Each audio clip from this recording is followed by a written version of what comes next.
Sachin ji sound drama DJ master Sanjeev ji का mobile number है 99313316। हमरा पापा के पुतो बनबे कहिया गे जहिया 18 उम्र हेतै तहिया रे।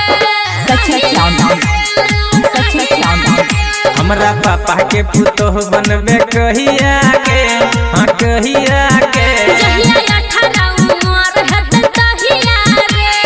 कन्या बन के अभी घरे कहिया गे हाँ कहिया गे हाँ कन्या बन के घरे अभी कहिया गे जहिया 18 उम्र हेतै तहिया रे। हमरा पापा के पुतो बनबे कहिया गे जहिया 18 उम्र हेतै तहिया रे। सचिन जी साउंड ड्रामा सचिन जी साउंड ड्रामा सचिन जी साउंड ड्रामा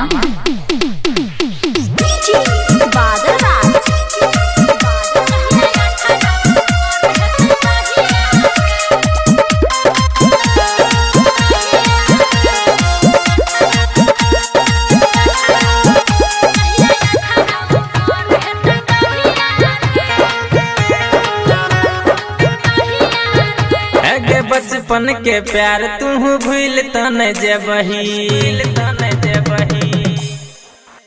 आगे बचपन के प्यार तू भूल तन जेबही 18 से पहले बदल तन जेबही। राखे भरोसा बदल बौने हमरे टाइम से पहले पहुँच जेबो हमरे।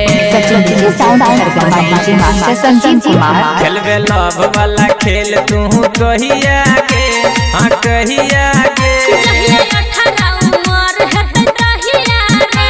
हमरा पापा के पुतो बनबे कहिया गे हाँ कहिया गे जहिया 18 उम्र हेतै तहिया रे। अखन नहा सुनिए सचिन जी साउंड ड्रामा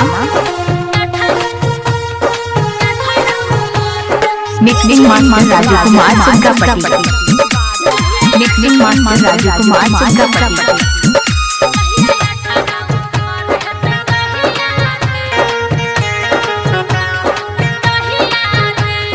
साचे कहै छी अब रहल नहीं जाइए अगे साचे कहै छी अब रहल नहीं जाइए तोहर जुदाई अब सहल नहीं जाइए। कुछ दिन और दिल के समझा ले दै छियो किस मन के तू बुझा ले। अगे ज्ञानू घर जब भी गोरी कहिया गे हाँ कहिया गे जहिया 18 उम्र हेतै तहिया रे। हमरा पापा के पुतो बनबे कहिया गे हाँ कहिया गे जहिया 18 उम्र हेतै तहिया रे। कन्या बन के अभी घरे कहिया गे हाँ कहिया गे हाँ कन्या बन के घरे अभी कहिया गे कहिया गे जहिया 18 उम्र हेतै तहिया रे। हमरा पापा के पुतो बनबे कहिया गे हाँ कहिया गे जहिया 18 उम्र हेतै तहिया रे। Mixing master Raju Kumar Suggapatti. इसका मोबाइल नंबर है 62 064 74 928।